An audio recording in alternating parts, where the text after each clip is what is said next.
नहीं देखो है The stream is live. Right I said, right, we are live, we are live, yes. We are live, Manoj ji, Go we ahead. लोग live. Hmm. शाम के 6:48 हो रहे हैं और जितने भी हमारे दर्शक हैं न्यूज 18 बिहार झारखंड के फेसबुक पे, यूट्यूब पे और ट्विटर पे, सबका मैं स्वागत करता हूं बहुत बहुत। आप लोग जुड़िए, हम लोग बिहार के बारे में बात करने जा रहे हैं। दिल्ली के चुनाव के नतीजे आ गए हैं, उसके बाद से बिहार की चर्चा बहुत लाजमी है। कुछ चर्चा बिहार में जो हो रही है बहुत अलग तरह की है। चर्चा ये है कि जो दिल्ली के नतीजे हैं, क्या उसका इम्पैक्ट, क्या उसका असर बिहार के चुनाव पे होने जा रहा है। जो क्योंकि चुनाव यहाँ 6-7 महीने के बाद तो लाजमी है कि होना ही है। ये आपका फरवरी भी खत्म होने जा रहा है, लगभग मिड में आ गए हम लोग। 6-7 महीने के बाद संभावित है चुनाव यहाँ। तो क्या असर होगा? दिल्ली के जो नतीजे रहे हैं वो अप्रत्याशित तो नहीं रहे हैं, क्योंकि आम आदमी पार्टी को जितना वक्त मिलना था आम आदमी पार्टी को मिला, और उन्होंने पिछले जो कुछ नतीजे हैं वो काफी अच्छे भी दिए, इसमें कोई संदेह नहीं है। केजरीवाल की पार्टी ने एक तरह से कह सकते हैं कि भारतीय जनता पार्टी का सफाया ही कर दिया, और कांग्रेस पार्टी भी साफ हो गई। दिल्ली के राजनीतिक फलक से कांग्रेस पार्टी का सफाया हो गया पूरी तरह से। इस बार तो शून्य ही स्कोर रहा है कांग्रेस पार्टी का। हम लोग देख रहे थे पार्लियामेंट में जिस तरह की चर्चा चल रही थी और वाद विवाद चल रहे थे। तो मनोज जी, यहाँ बिहार में भी चर्चा बड़ी तेजी से चल रही है कि जो दिल्ली के नतीजे हैं उसका क्या असर पड़ने जा रहा है। क्या उसका असर बिहार के चुनावी समीकरण पर, गठबंधन पर और सीटों के वितरण पर, जो आपसी आपसी मतलब धड़ों के अंदर में, अलायंस के अंदर में होगा, वो किस तरह से होगा। और खासकर हम चर्चा यहाँ एनडीए की नहीं कर रहे हैं, हम यहाँ चर्चा कर रहे हैं इंडिया गठबंधन की, जिसके कांग्रेस पार्टी, राष्ट्रीय जनता दल और जो कम्युनिस्ट पार्टी है वो उसके पार्टनर्स हैं। तो इस बार क्या सिनारियो बनता जा रहा है? कुछ देर पहले दिवाकर से मेरी चर्चा हो रही थी कि क्या 2010 में जो नतीजे आए थे दिवाकर, जिस तरह से, क्या उस तरह का परिदृश्य हम यहाँ देख रहे हैं? क्योंकि दिवाकर ने काफी ग्राउंड पे भी कवर किया है, तो हम चाहते हैं कि पहले दिवाकर का परसेप्शन हम ले लेते हैं। क्या 2010 के नतीजे या उसका रिफ्लेक्शन हमें कहीं निकट भविष्य में दिखाई दे रहा है दिवाकर? देखिए, अभी फिलहाल जो बिहार की राजनीतिक स्थिति है उसमें तो ये साफ है कि जो एनडीए गठबंधन है इसमें से कोई भी दल अभी फिलहाल जो है बाहर होने की स्थिति में नहीं है। और अगर इस कॉम्बिनेशन के साथ एनडीए बिहार के चुनावी मैदान में उतरता है तो ऐसे में विपक्ष के सामने कोई मौका नहीं होगा कि एनडीए पर कोई बढ़त पाए। और आप देखिए आंकड़ों में अगर जाइए तो 2000 के बाद जो है आरजेडी ने बस एक ही मौका आया जब उसकी सीटों की संख्या अच्छी खासी रही, वो 2015 का चुनाव है, जब आरजेडी जो है सबसे बड़े दल के रूप में उभरी, जब वो नीतीश कुमार के साथ महागठबंधन में चुनाव लड़ी, कांग्रेस भी साथ में रही। तो उस वक्त जो है आरजेडी ने 102 सीटें लड़के 80 सीटों पर जीत दर्ज की।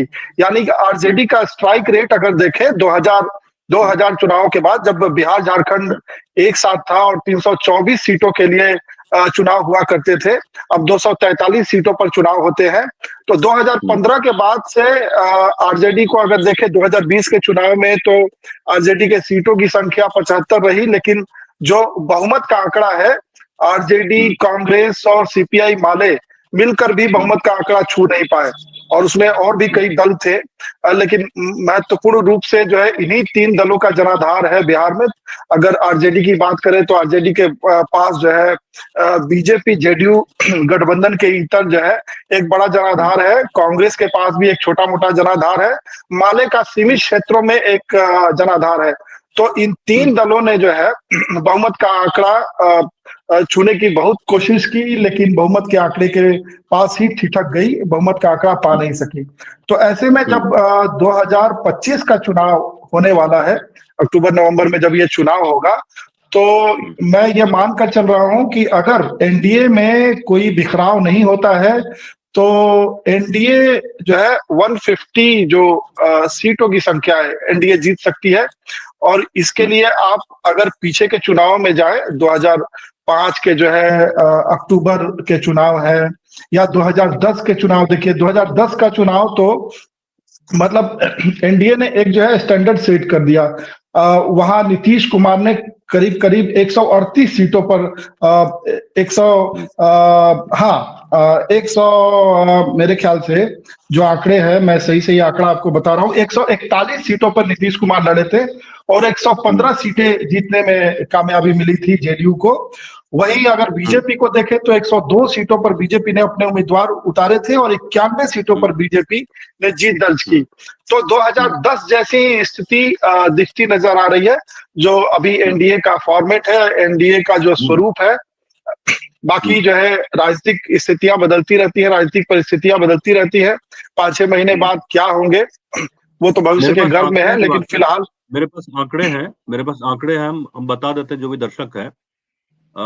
एनडीए को जो सीटें मिली थी, जदयू को इसमें 115, भारतीय जनता पार्टी को 91 सीटें मिली थी।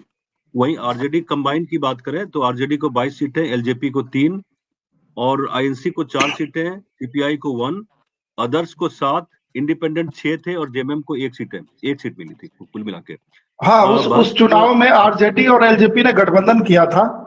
आरजेडी ने 168 सीटों पे अपने उम्मीदवार उतारे थे और एलजेपी ने 75 सीटों पे उम्मीदवार उतारे थे। और उस वक्त जो है मुस्लिम मुख्यमंत्री बनाने की भी मांग आई थी कि मुस्लिम कोई चेहरा रहे, उसको आगे करे आरजेडी एलजेपी गठबंधन। हालांकि उस पर एका नहीं हो पाया।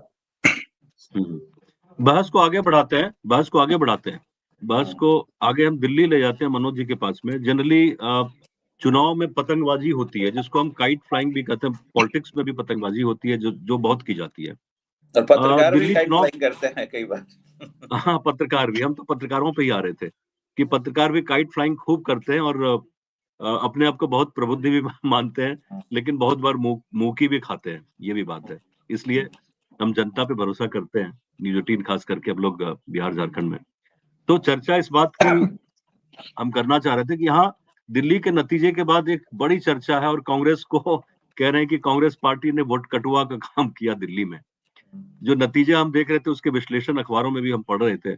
लगभग 14 सीटों पे जो कांग्रेस ने जो टैक्टिकल वोटिंग किया है, जिस तरह से टैक्टिकल लड़ी वहां, उसका इम्पैक्ट पड़ा कि दोनों के बीच में जो फासला था आम आदमी पार्टी और बीजेपी के बीच में, वो कांग्रेस के लाए गए मतों के ऑलमोस्ट बराबर था। इसको हम किस तरह से देखें? बिहार में यही चर्चा हो रही है कि क्या कांग्रेस पार्टी को अगर मनमाफिक सीटें नहीं मिली या सही ट्रीटमेंट नहीं मिली, सही इज्जत यहाँ नहीं मिली, तो शायद दिल्ली बिहार की धरती पे न दोहराई जाए। मनोज जी। देखिए, ऐसा है कि दिल्ली का जो चुनाव परिणाम आया है, उसके मद्देनजर अगर हम बिहार को देखें कि क्या इसका बिहार पे क्या असर पड़ेगा, तो ये ध्यान रखिए कि बिहार में जो चुनाव होगा वो करीब अक्टूबर के आसपास होगा, अक्टूबर-नवंबर। तो अभी भी जो है रिलेटिवली अगर आप देखेंगे तो 7-8 महीने का फर्क है, करीब 8-9 महीने का वक्त है। और आप जानते हैं कि एक बहुत बड़ी सेइंग है, कहावत है कि एक हफ्ता भी जो है वो परिणाम के लिए काफी कुछ होता है, उसमें पूरा का पूरा सब कुछ बदल जाता है चुनाव में। एक हफ्ता भी काफी होता है। तो अभी तो ऑलमोस्ट 9 महीने हैं, करीब 9 महीने हैं। और 9 महीने में तो आप जानते हैं कि एक पूरी एक नया स्वरूप किसी का आ सकता है, 9 महीने में कुछ भी हो सकता है। तो पहली बात बहुत होता है। हाँ, कुछ होता है, पहली बात। दूसरी बात, जैसा कि हमारे दिवाकर तिवारी जी ने जो है बहुत सिलसिलेवार और डिटेल्स में बताया, आप लोगों ने जो है 2010 का जो है वो यार्ड स्टिक सामने रखा है। अब 2010 जो है वो क्लाइमेक्स था गवर्नेंस का, नीतीश कुमार का, ये आपको ध्यान में रखना पड़ेगा। 2005 से लेके और 10, वो 5 साल का जो कार्यकाल था उसको बहुत गोल्डन पीरियड कहते हैं नीतीश कुमार का। गोल्डन पीरियड कह सकते हैं। हाँ, नीतीश कुमार का। हाँ, यस, उस 5 साल में बिजली, सड़क, सारी चीजें जो है, लॉ एंड ऑर्डर रिस्टोर हुआ था। और इन सब उपलब्धियों के आधार पे नीतीश कुमार आए थे। और जैसा कि आप जानते हैं कि कहा यह भी जाता है कि उस चुनाव में मुस्लिमों और यादवों ने, यानी कि जो माई परंपरागत रूप से लालू प्रसाद यादव का रहा है, उस माई ने भी वोट किया था। वरना 115 अकेले जेडीयू को और 91 सीट, 91 सीटें जो है वो भारतीय जनता पार्टी को मिल जाए, ये संभव नहीं था। ऐसा जो है उस समय बताया गया था कि यादवों ने भी वोट दिया और मुस्लिमों ने भी वोट दिया एक बड़ी संख्या में। तो जब वो क्लाइमेक्स था गवर्नेंस का और अभी, और वो 5 साल का कार्यकाल हुआ था नीतीश कुमार का, ठीक है। अभी नीतीश कुमार जब चुनाव मैदान में जा रहे हैं और ये लगभग तय हो चुका है कि वो जो है एनडीए का चेहरा होंगे, मुख्यमंत्री उम्मीदवार एक बार फिर से होंगे। तो 15 साल का जो एंटी इनकम्बेंसी नाम की कुछ तो होती होगी चीजें। तो अगर आप ये देखें, क्या 15 साल में लोग वैसे ही तरोताजा इस सरकार को देख रहे हैं 2010 में जो स्थिति थी 2010 में? बिल्कुल, तो बिल्कुल, ये एक, हाँ, ये इस पे सोचने की एक जरूरत होगी। दूसरी बात ये, फिर आपके उस सवाल पे हम आएंगे कि भाई कांग्रेस जो है क्या वोट कटुआ हो गया है, और कांग्रेस अगर यही स्थितियां बनी रही तो क्या वहां पे फिर बिहार चुनाव में क्या कांग्रेस जो है अकेले चुनाव मैदान में उतर के उसको नुकसान पहुंचाएगी, उस पे हम आएंगे। लेकिन उससे पहले एक बार थोड़ा सा हम इस बात का भी जिक्र कर लें। तो एक तो जो है मैं दिवाकर जी से थोड़ा सा उसमें एक पॉइंट और करना, मैंने इत्तेफाक में रख रहा हूँ, लेकिन एक सिनेरियो में उनके सामने रख रहा हूँ कि 15 साल का फर्क बहुत बड़ा होता है। दूसरी चीज जो है, उस समय कोई तीसरा जो है ना, अगर 2 अलायंस थे तो तीसरा अलायंस या तीसरी कोई बड़ी पार्टी नहीं थी, तीसरा कोई फैक्टर नहीं था। इस बार एक तीसरा फैक्टर है, उसको हम बहुत बड़ा फैक्टर अभी नहीं कह रहे, लेकिन वो 10% वाला फैक्टर बना तो है। अभी जो पिछले जो विधानसभा के जो उपचुनाव हुए 4 जगह, तो वहां पे करीब 10% जो वोट जो है वो प्रशांत किशोर को मिला था। तो क्या 10% वाली एक पार्टी आ गई है जो तीसरा फोर्स होगा? तो इन सिनेरियो के अगर हम 2 पॉइंट को रख लें, उस समय 5 साल की सरकार थी नीतीश कुमार की, और बहुत ही जो गोल्डन स्वर्ण काल था नीतीश कुमार का, उस समय वो चुनाव हुआ था। और दूसरा जो फर्क है इस बार वो कि प्रशांत किशोर जो चुनावी रणनीतिकार रहे हैं और उन्होंने एक नई पार्टी बनाई है, जब वो आ गए हैं तो फिर क्या स्थिति होगी, इस पर चर्चा करने की जरूरत पड़ेगी। इसको उस कॉन्टेक्स्ट में समझना पड़ेगा। लेकिन तब तक मैं आपके उस सवाल का फिर से जवाब दे दूं, मैं एक बार इनफैक्ट जवाब दे दूं, उसको मैं एड्रेस कर लूं, जिसमें आपने पूछा है कि क्या कांग्रेस वोट कटुआ पार्टी है। देखिए, मेरा ऐसा मानना है कि राजनीति में एक जोर 1-2 नहीं होता है, ये हम लोग बार बार देख चुके हैं। अभी ये कहा जा रहा है कि कांग्रेस ने हरा दिया। अरे मैं कह रहा हूं कि भाई कांग्रेस, ये अखिलेश यादव, मायावती, इन सबों ने तो मिलकर चुनाव लड़ा था ना उत्तर प्रदेश में, फिर क्यों चुनाव हार गए थे? याद करिए। अभी उत्तर प्रदेश में जो उपचुनाव हुए हैं, तो 9 पहले हुआ और एक उपचुनाव अभी हुआ है, जो दिल्ली विधानसभा का चुनाव हुआ, इन सब जो बाकी जगहों पे चुनाव हुआ उसके साथ मिला के, उस 9 में जो है मेरे ख्याल से 6 सीटें जो है भारतीय जनता पार्टी को मिली थी, और ये 7वीं भी मिल गई है। अभी जो हुआ है उपचुनाव जो अयोध्या के पास मिल्कीपुर वाला जो है वो बीजेपी के खाते में चली गई। तो मुझे ये बताइए, वहां तो सीधा मुकाबला था भारतीय जनता पार्टी और समाजवादी पार्टी का, अखिलेश यादव के बीच। वहां तो कांग्रेस ने भी अपना कोई उम्मीदवार नहीं उतारा था, मायावती ने का भी उम्मीदवार वहां नहीं था। तो फिर वहां पे समाजवादी पार्टी क्यों हार गई? आप ले लीजिए, ऐसे कई बहुत सारे उदाहरण हैं। मुझे ये बताइए कि लोकसभा चुनाव में ही तो सही, 2024 का जो लोकसभा चुनाव हुआ, तो गठबंधन तो था ना बिहार में भाई। बिहार में कांग्रेस, आरजेडी, ये सब तो मिलकर चुनाव लड़े थे ना, लेफ्ट। इसी सवाल को आगे बढ़ाते मनोज जी, आप ही के सवाल को, एक और एक 2 होता है, ऐसा नहीं होता है। आप ही के प्रश्न को हम आगे बढ़ा रहे हैं, उसको एक नए आयाम पे हम लेकर जा रहे हैं। कांग्रेस पार्टी का जो उनकी बहुत सारी साथी पार्टियां हैं, जैसे उत्तर प्रदेश में देख लीजिए समाजवादी पार्टी है, या महाराष्ट्र में देख लीजिए उद्धव की जो पार्टी है शिवसेना, और बंगाल में तृणमूल कांग्रेस है, या बिहार में राष्ट्रीय जनता दल है। सभी पार्टियों को कहीं ना कहीं कांग्रेस से एक डर लग रहा है कि कांग्रेस पार्टी अपना जो पारंपरिक ग्राउंड रहा है, कांग्रेस पार्टी का जो पारंपरिक जमीन है, उसको उस पर फिर से काबिज होने की कोशिश कर रही है। कम से कम अभी रूलिंग पार्टी के तौर पे नहीं तो कम से कम एक मजबूत विपक्ष के तौर पे। और खासकर बिहार में भी चिंता है, महाराष्ट्र में भी चिंता है, और समाजवादी पार्टी को भी चिंता है उत्तर प्रदेश में, कि अगर कांग्रेस पार्टी मजबूत होती, कहीं अपनी जो पारंपरिक इसका वोट बैंक है, कहीं उसकी तरफ मुखातिब ना हो जाए कांग्रेस पार्टी। जो दलित है, मुस्लिम है, और जो अन्य वोट रहे अपर कास्ट में ब्राह्मण्स हैं, राजपूत भी कुछ हद तक, कहीं वो कांग्रेस की तरफ अगर झुक गई, जो ये सब जातियां हैं, तो क्या कांग्रेस एक मजबूत पार्टी के तौर पे उभरेगी? और बिहार के परिप्रेक्ष्य में खास करके कई बार आपने सुना भी होगा कि अब कांग्रेस पार्टी में ये चर्चा हो रही कि हमें जो 70 सीटें मिली थी एक बार लड़ने के लिए, क्या हमें 70 में से अब कितनी मिलेगी? क्लाइंब डाउन कितना करना पड़ेगा, नीचे कितना आना पड़ेगा? दिवाकर से इसलिए पूछते हैं कि दिवाकर ने देखा था, उस लम्हे को देखा था बिहार में। कांग्रेस को मौजूदा हालात में कितनी सीटें मिल सकती हैं दिवाकर? देखिए, कांग्रेस की सीटें तो कम होंगी, क्योंकि 2020 के नतीजों के बाद जो है ये बातें जो है आम हो गई थी और कई तरह के बयान भी आए थे। आरजेडी की तरफ से बयान आए थे, लेफ्ट के नेताओं की तरफ से, जो माले के नेता है उनकी तरफ से बयान आया था कि कांग्रेस अगर कम सीटें लड़ती तो जो है हम बहुमत के आंकड़े तक पहुंच सकते थे। तो कांग्रेस की जीत को लेकर जो है कई तरह के बयान आए हैं। आप देखिए, झारखंड में चुनाव हो रहे थे तो लेफ्ट की एक बड़ी लीडर ने कहा कि कांग्रेस को जीत छोड़नी चाहिए, और कांग्रेस उस दौर से बाहर निकले जब वो समझती थी कि उसका एक बड़ा जनाधार है। अब कांग्रेस का कोई जनाधार नहीं है, कांग्रेस का जनाधार सिमट चुका है। तो अब जो है कांग्रेस अब महाराष्ट्र के नतीजों को अगर देखें या जो है दिल्ली के नतीजों को अगर देखें तो एक बात तो साफ हो गया है। इन नतीजों से संदेश साफ है कि जब तक विपक्ष की कोई एकजुटता नहीं होगी, बीजेपी को हराना या एनडीए को हराना मुश्किल है। अब देखिए, महाराष्ट्र में जो है सभी दल तो थे, जब नतीजे नहीं आए थे तो ये कहा जा रहा था कि काफी मुश्किल चुनाव है, लेकिन जब नतीजे आ गए तो साफ हो गया। फिर अब दिल्ली विधानसभा चुनाव को देखें अगर, तो अगर जो है इंडिया ब्लॉक का जुटान नहीं हुआ तो फिर नतीजे क्या हुए। और बिहार में स्थितियां ठीक नहीं है इंडिया ब्लॉक के लिए। अगर आप 2015 की बात करते हैं तो 2015 में कांग्रेस का एक उभार हुआ था। लंबे समय के बाद जो है 41 सीटों पे कांग्रेस ने चुनाव लड़ा था और कांग्रेस को 27 सीटें मिली थी। वहां से कांग्रेस जो है रिकवर कर सकती थी और अपने जनाधार को आगे विस्तार दे सकती थी।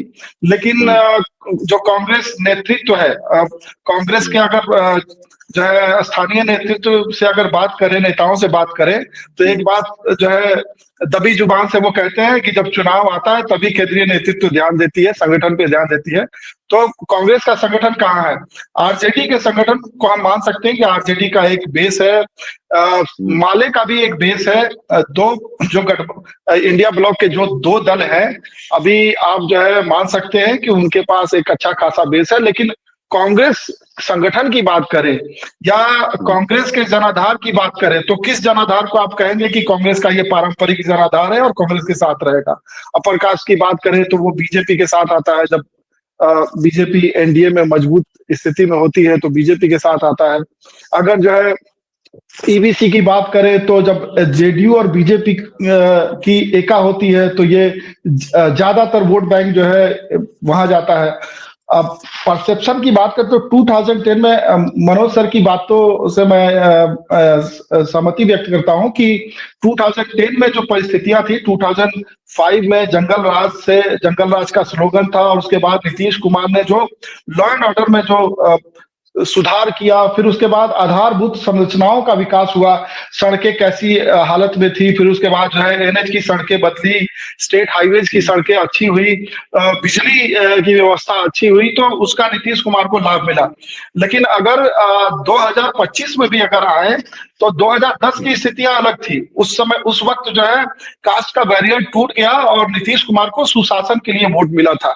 लेकिन अगर 2015 का चुनाव देखें, 2020 का चुनाव देखें और अब 2025 का चुनाव देखिए तो एक जो है कड़वी हकीकत है कि बिहार जो है कास्ट और सब कास्ट की पॉलिटिक्स में उलझ जाता है। और वैसे में आप जो है आप वोट बैंक देखते हैं कि किस गठबंधन के पास जो है कितना वोट बैंक है। और अगर बीजेपी जेडीयू के गठबंधन की बात करें जिसमें एलजेपी भी है, अब जीतन राम मांझी भी है, उपेंद्र कुशवाहा भी है, तो ये मजबूत गठबंधन दिख रहा है। अभी कागज पे तो दिख ही रहा है, अब जमीन पर जब ये गठबंधन उतरेगा तो किस तरीके से इंडिया ब्लॉक का सामना करेगा, उस वक्त तक जो है सीटों का किस तरीके से तालमेल होगा, कहीं बिखराव की कोई घटना तो नहीं होगी। तो अभी फिलहाल अगर कास्ट इक्वेशन और सोशल इक्वेशन के चश्मे से आप देखें तो ये गठबंधन मजबूत दिखाई देता है। अगर आरजेडी गठबंधन की बात करें तो कांग्रेस जो है उस स्थिति में नहीं है। 2015 में कांग्रेस के पास एक मौका था कि कांग्रेस अपने संगठन का विस्तार कर सकती थी, वो पावर में थी, और अगर नए नेतृत्व की बात करें, लालू, पासवान, नीतीश और सुशील मोदी का एरा खत्म हो चुका है। अब नए नेतृत्व की बात करें तो तेजस्वी है, चिराग है, प्रशांत किशोर की बात हो रही है, और तेजस्वी को 2-2 बार मौका मिला है। उन्होंने जो डिलीवर किया है, पहले ये था 2015 में कि तेजस्वी का नया नेतृत्व था, लोगों ने उनके शासन को देखा नहीं था। अब तो तेजस्वी जो है डिप्टी सीएम भी रह चुके हैं 2 मौकों पर। तो अगर एंटी इनकम्बेंसी इनके साथ होगी तो उनके साथ भी उनके कामकाज का भी आकलन होगा, मेरा ये मानना है। ये हाँ, ये चर्चा यही कर रहे थे कि जो नोवेल्टी फैक्टर होता है पॉलिटिक्स में, वो नोवेल्टी फैक्टर अभी फिलहाल तेजस्वी के पास नहीं है, क्योंकि जैसा कि दिवाकर भी चर्चा कर रहे थे कि नोवेल्टी फैक्टर लूज किया जब आपने नीतीश गवर्नमेंट को ज्वाइन किया, उनके साथ में आप डिप्टी सीएम बने, तो आप देखिए, जब दूसरा कार्यकाल जब तेजस्वी का रहा, तो तेजस्वी ने क्या कहा कि पहली कैबिनेट में पहला हस्ताक्षर जो होगा उनका, क्या वादे किए थे, फिर उसके बाद देखिए किस तरीके से उनको ट्रोल किया गया। नौकरी बांटने को लेकर जो है काफी विवाद हुआ, लेकिन जो प्रोसेस था, कोविड का दौर था, नीतीश कुमार ने कोविड का दौर खत्म होते ही जो है वैकेंसीज क्रिएट हुए, फिर उसके बाद जो है अपॉइंटमेंट हुए, और अभी लगातार चल रहा है। तो उसमें तेजस्वी कहे कि एकमात्र जो है उनके इनिशिएटिव पे नौकरियां मिली हैं, तो ये बात जो है थोड़ा अतिशयोक्ति होगी। जनरली तो इसीलिए हायरार्की की बात होती है, हायरार्की की बात होती है गवर्नेंस में। कोई मिनिस्टर क्या ही कर सकता है, चाहे वो राज्य की बात करें या सेंटर की बात करें। मुख्यमंत्री हो या प्रधानमंत्री हो, वही तो मतलब वही होते हैं, मतलब सर्वे सर्वा तो वही होते हैं। ये देखिए, अगर बिहार में बातें होगी तो लॉ एंड ऑर्डर की बात होगी, डेवलपमेंट की बात होगी, इंडस्ट्री की बात होगी, तो आपके भी कार्यकाल का आकलन किया जाएगा कि आप जब सत्ता में रहे तो कितना इन्वेस्टमेंट आया, आप जब आपका जो एक जो है पीछा नहीं छोड़ता है, आपका जो आपका लिगेसी है, और आपका जो पास रिकॉर्ड है आपकी सरकारों का, तो वो सारी चीजें तो अब आकलन की जाएगी ना। और जब सरकार में तेजस्वी शामिल थे तो लॉ एंड ऑर्डर की स्थिति क्या थी, फिर डेवलपमेंट कैसे हुए, इंफ्रास्ट्रक्चर पे क्या काम हुआ, इन्वेस्टमेंट कितना आया, ऐसा तो आप नहीं कह सकते, बच के नहीं निकल सकते हैं कि हमें मौका नहीं मिला। मनोज जी, ग्राउंड स्तर पे हम लोग चर्चा कर रहे थे, पटना की चर्चा कर रहे थे, पटना की बात कर लेते हैं। पटना में आपका एक बड़ा प्रोजेक्ट, आपका मेट्रो का प्रोजेक्ट लगभग चल रहा है, ये 2025 है। संभावित है कि चुनाव से पहले 2 जो बिग टिकट प्रोजेक्ट बोलते हैं, एक आपका मेट्रो का हो गया, दूसरी तरफ आपने शायद विजुअल देखा होगा एयरपोर्ट का भी, जो विस्तारित एयरपोर्ट है, एग्जिस्टिंग अभी जयप्रकाश नारायण जो एयरपोर्ट है, उसको लेके मतलब एक नैरेटिव जो होता है, मुझे लगता है कि एक बड़े लेवल पे ये भी प्ले किया जाएगा। बिल्कुल, इसको किया पटना जाएगा। जैसे शहर में मेट्रो का आना। हाँ, बिल्कुल। देखिए, ऐसा है कि आपने कांग्रेस की बात की थी, उस पर हम आ जाएंगे थोड़ी देर बाद। लेकिन आपने जो अभी जो बिग टिकट्स और उपलब्धियों की जो बात कर रहे हैं कि चुनाव मैदान में जब एनडीए उतरेगा, उस समय किस तरह से इनकी क्या रणनीति होगी, क्या स्ट्रेटेजी होगी। देखिए, क्योंकि करीब 20 साल हो जाएंगे नीतीश कुमार के, 20 साल हो रहे हैं, हो जाएंगे क्या, हो रहे हैं, करीब 20 साल हो रहे हैं। और एनडीए का उसमें से थोड़ा सा ये जो अगर जीतन राम मांझी के 9 महीने के कार्यकाल को छोड़ दे तो कमोबेश जो है 20 साल होते हैं। 20 साल अगर माइनस थोड़ा सा कर ले तो इधर उधर हल्का सा इधर उधर कुछ महीनों का रहेगा, तो वो है, ठीक है। तो ये कैसे जाएंगे? तो सबसे पहले एनडीए ने क्या किया है, एक बहुत फॉर्मिडेबल जो है अलायंस बनाया है। क्योंकि बिहार में आप जानते हैं कि बहुत सारी पार्टियां हैं, और बहुत सारे पार्टियां, बहुत सारे दल हैं, और हर दल के नेता हैं। लेकिन जब चुनाव का वक्त आता है तो हर नेता अपनी पार्टी नहीं, हर जाति का नेता बन जाता है, ठीक है। और वैसे तो सदाबहार देखा जाए तो बिहार में हर नेता अपनी अपनी जाति का नेता है, और हर साल और पूरे साल भर वो नेता बना रहता है, ठीक है। सरकार में थोड़ा इधर उधर हो जाए तो जातियों का समूह तो तैयार हो चुका है, जिसके आधार पर चुनाव मैदान में उतरना है। 20 साल का लगभग मोटा मोटी कार्यकाल होगा, जिसकी बात अभी हम कर रहे थे। तो जाहिर है कि लोग तो पूछेंगे कि भाई आपकी उपलब्धियां क्या है, आपने क्या क्या किया। तो फिर उपलब्धियां गिनाने के लिए अलग से व्यवस्था है। और इत्तेफाक से करीब 2 बजट जो अभी पिछला आया है, उसमें दिल खोल के प्रधानमंत्री नरेंद्र मोदी ने जो है वो दरिया दिली दिखाई है। तो वो उसमें जो कुछ दिया गया है वो थैली लेके वो जो है गिनाने के लिए बैठेंगे कि भैया हमने तो थैली खोल दी थी। तो तो जो उपलब्धियां होंगी वो गिनाएंगे ही। जातियों का फॉर्मेडेबल अलायंस बना लिया है, जो कागज पर बिल्कुल अभी दिख रहा है, धरातल पर भी दिख रहा होगा, आप लोग वहां पे हैं, जमीन पे देख रहे होंगे। तो ये सारी चीजें तो हैं, लेकिन कई बार कई चीजें ऐसी होती है जिसका कोई जवाब नहीं होता है। जैसे कि यही स्थितियां लगभग जो है थी माइनस चिराग पासवान 2020 विधानसभा चुनाव में, याद करिए। लेकिन लगभग जो है तेजस्वी यादव करीब करीब पहुंच चुके थे। आप ऐसे देखिए, अलायंस तो था ही, है ना। चिराग फैक्टर एक नया फैक्टर जुड़ गया था, जो वो कह लीजिए कि वो वोटकटुआ वो बन गया था उस समय नीतीश कुमार के लिए। लेकिन चिराग ने बहुत बढ़िया परफॉर्मेंस दिखाया था, उनकी पार्टी ने अच्छा प्रदर्शन किया था। तो ये भी, इसको भी ध्यान में रखना पड़ेगा। अब आते हैं, क्या कांग्रेस, आप पूछ रहे थे कि कांग्रेस जो है क्या वोटकटुआ बन के रह जाएगी या क्या बिहार में वोटकटुआ बनने वाली है।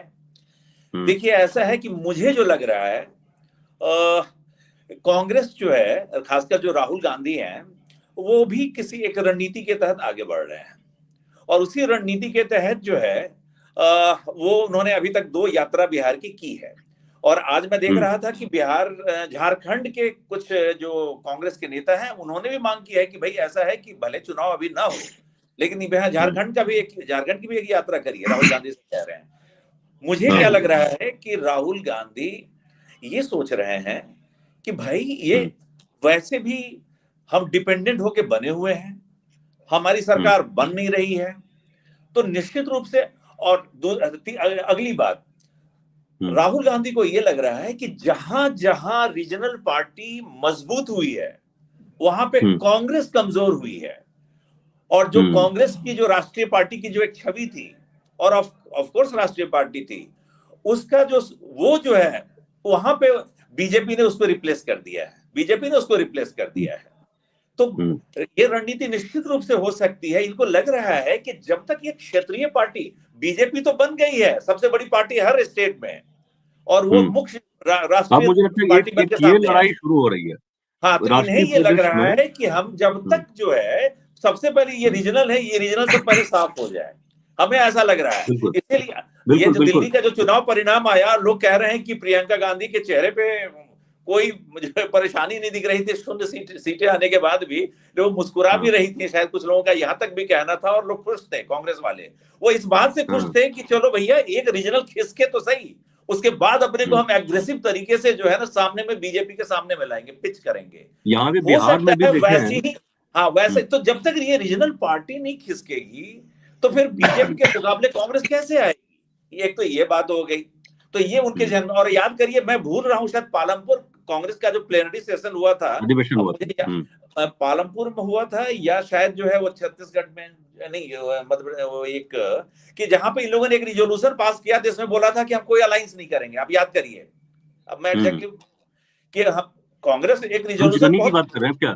पंचगनी की बात कर रहे हैं? शायद हुआ, शायद हाँ, पंचगनी में हुआ था। हाँ, पंचगनी में कांग्रेस ने एक प्रस्ताव पारित किया था और बोला था कि भाई जो है हम अलायंस में नहीं जाएंगे, और जो है हम अखिल भारतीय जो हमारी छवि है उसी आधार पर जो है हम चुनाव लड़ेंगे।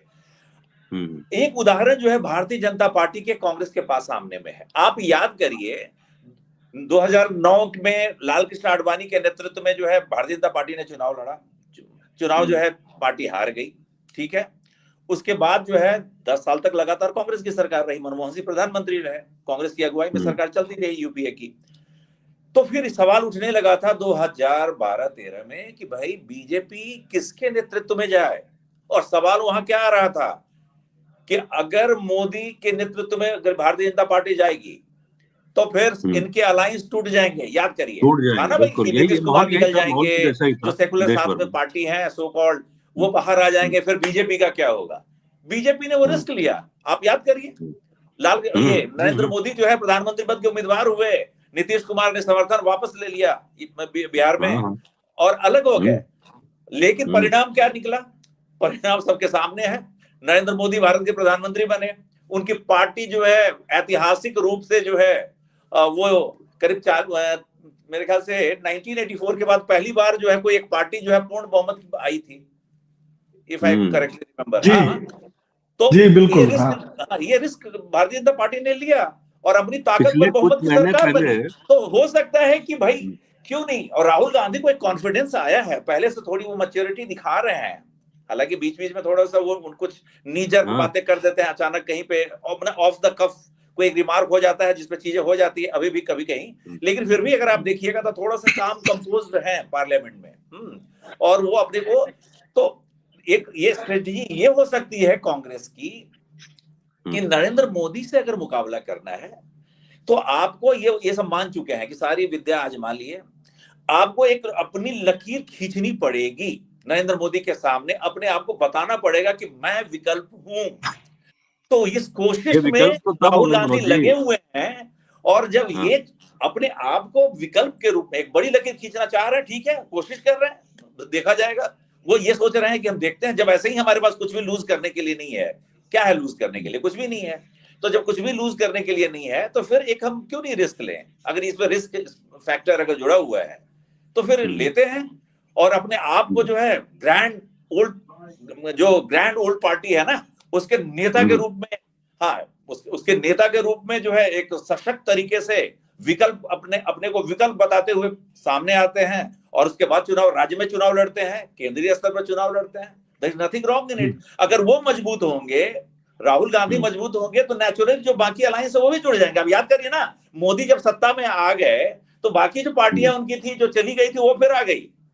तो आप ताकतवर होंगे तभी तो आपको लोग पूछेंगे, वरना कौन पूछता है, कमजोर को कौन पूछता है। कमजोर की स्थिति तो देख ही रहे हैं कि भाई चुनाव में हारे तो उसके बाद ये लालू यादव जी ने भी क्या कहा कि भाई हमको देखना पड़ेगा, सोचना पड़ेगा, ऐसा कोई नहीं है इंडिया अलायंस में जो है एक ही अभी तो देखे दिवाकर, एक तरह से कांग्रेस पार्टी बिहार में आरजेडी द्वारा गाइड होती है, डिपेंडेंट है, मतलब लालू प्रसाद जी के ऊपर डिपेंडेंट है।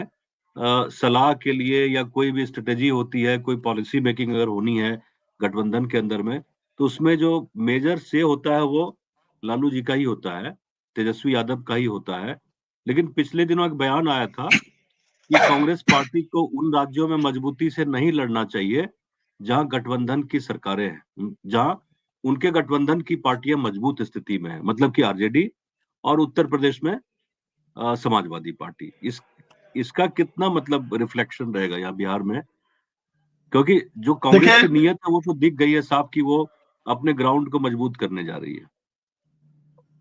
बिहार में बिहार में दो धड़ा है कांग्रेस के अंदर, और ये पिछले 2 दशक से कांग्रेस के जो 2 धड़े हैं वो लगातार चुनाव में अपनी बात रखते आ रहे हैं। और मुझे तो 2020 का चुनाव भी याद है कि 2020 में कांग्रेस का एक धड़ा था जो चाहता था कि राहुल गांधी जो है अकेले चुनाव लड़ने के लिए जो है कांग्रेस को मौका दें, जो स्थानीय नेतृत्व है उसको हरी झंडी दे।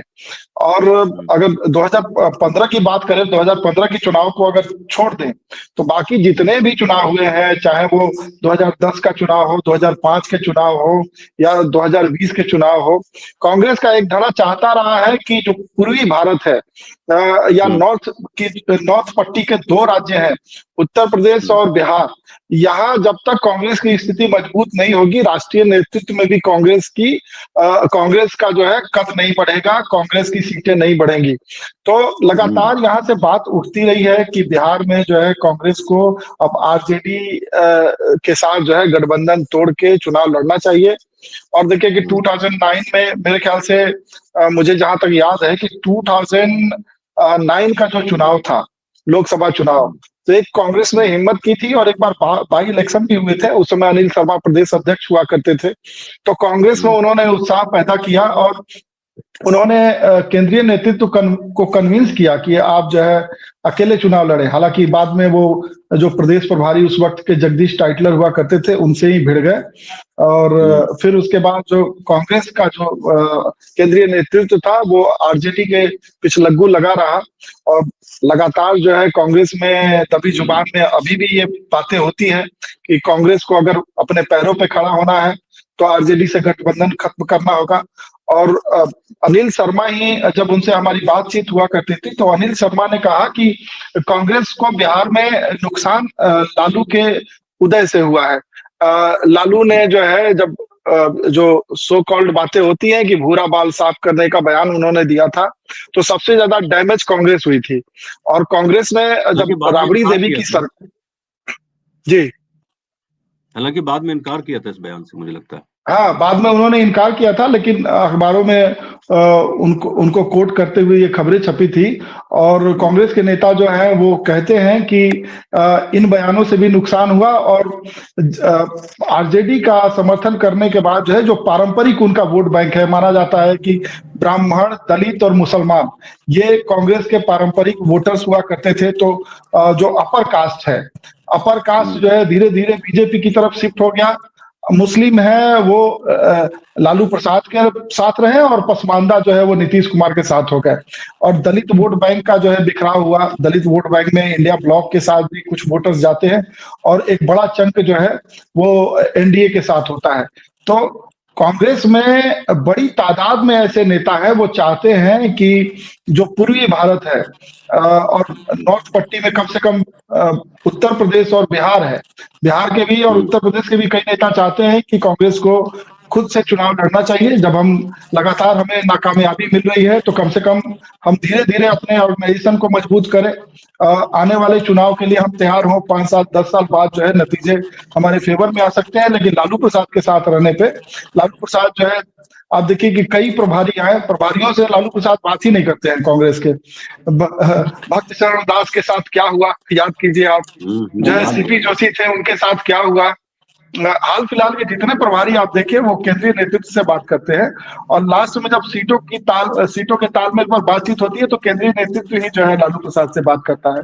तो कांग्रेस का जो स्थानीय नेतृत्व है, अभी जो स्थिति है बिहार में, तो अखिलेश प्रसाद सिंह जो हैं, जो मौजूदा अध्यक्ष हैं कांग्रेस पार्टी के, वो तो बहुत करीबी माने जाते हैं। मतलब हाँ, वो तो लालू प्रसाद के काफी करीबी माने जाते हैं। और ये अब कहा जा रहा है उनके जो अखिलेश प्रसाद के विरोधी हैं कांग्रेस में, कि अखिलेश प्रसाद जो है वही करेंगे जो लालू चाहेंगे।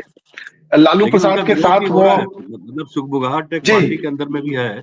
यहाँ बिहार जो बीपीसीसी है, उसके अंदर में भी उनका बहुत शांति से समय नहीं बीत रहा है। लोग विरोध कर रहे हैं, खासकर टिकट का समय जब करीब आ रहा है ना, तो लोग काफी व्यग्र हो रहे हैं। कांग्रेस पार्टी के लोग काफी बेचैन है कि टिकट हमको शायद मिले न मिले। लोग तो दूसरी पार्टी की तरफ देख रहे हैं, दूसरी पार्टी की तरफ झांक रहे हैं। तो निश्चित तौर पे कांग्रेस के लिए एक मुश्किल वक्त होगा कि जो चीज राहुल सोच रहे हैं, वो यहाँ के लोग सोच रहे हैं नहीं, कांग्रेस पार्टी के लोग। अखिलेश प्रसाद सिंह जो सोच रहे हैं और राहुल गांधी सोच रहे हैं, वो बिल्कुल अलग है।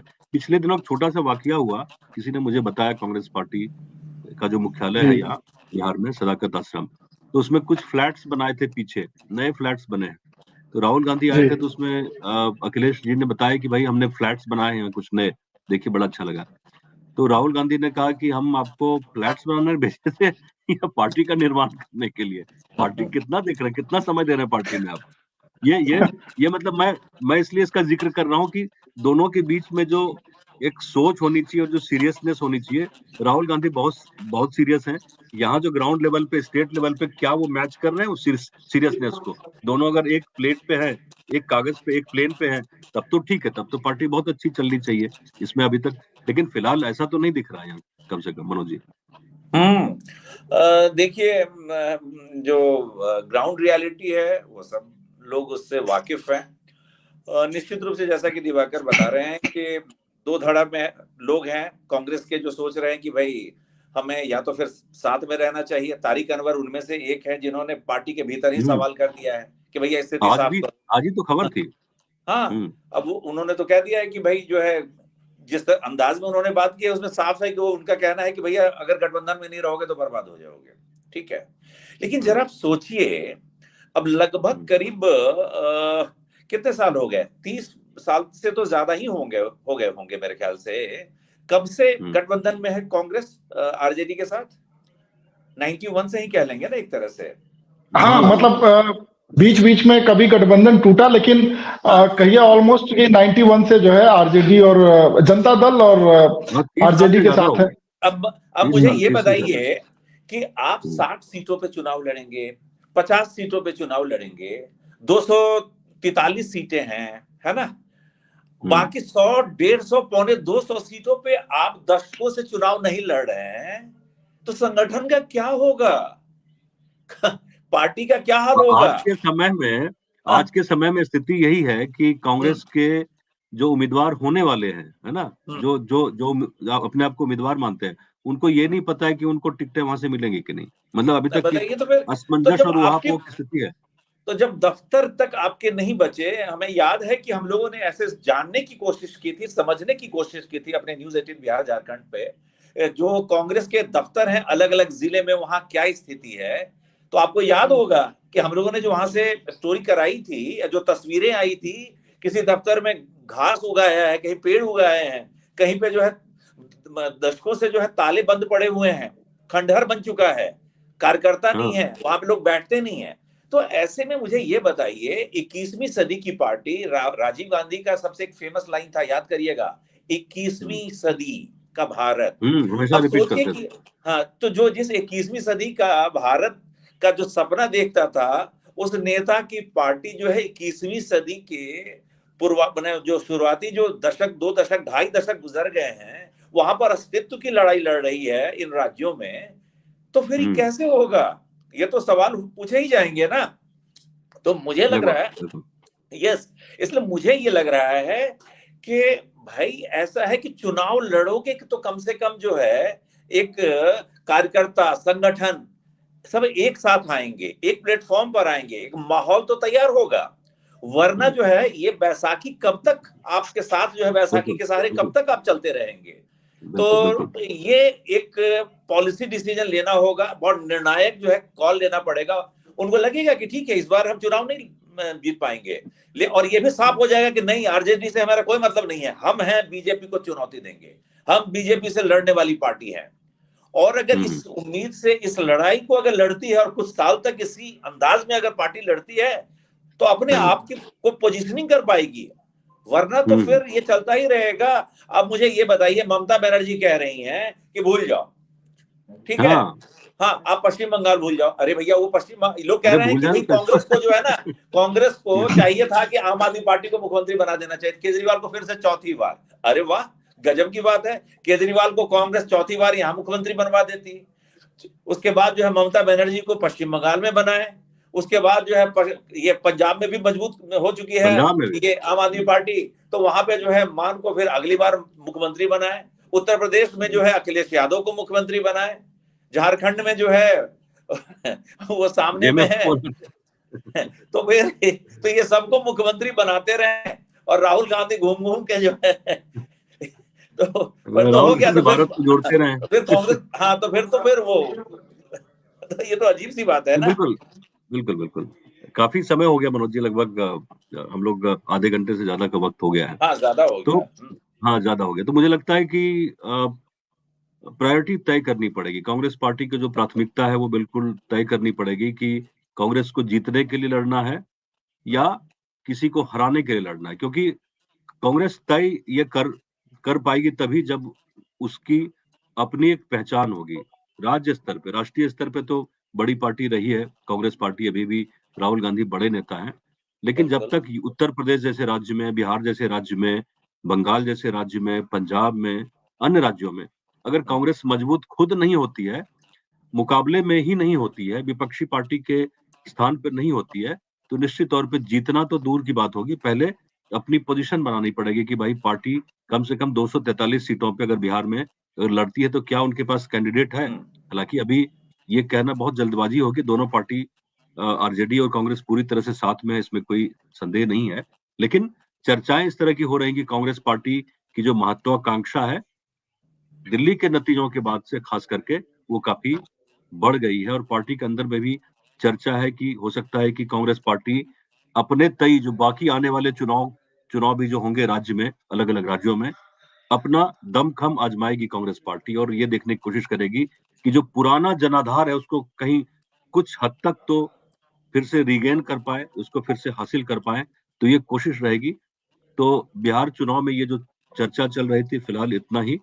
दिवाकर का भी बहुत बहुत धन्यवाद रांची से जुड़ने के लिए। मनोज जी आपका भी बहुत बहुत धन्यवाद, और तमाम जो हमारे दर्शक हैं उनका भी बहुत बहुत शुक्रिया, धन्यवाद कि हमारे साथ जुड़े रहिए। और कुछ अलग अलग विषयों पे अगर आपको लगे कि हमें चर्चा करनी चाहिए तो आप हमें जो पोस्ट अभी लाइव आप देख रहे हैं उसके नीचे आप लिखिए, हम लोग जरूर उस पर चर्चा करेंगे, या कोई स्टोरी जिस तरह की चाहते हैं, कुछ कंटेंट आप चाहते हैं, तो हम लोग उसको क्रिएट करने की कोशिश करेंगे।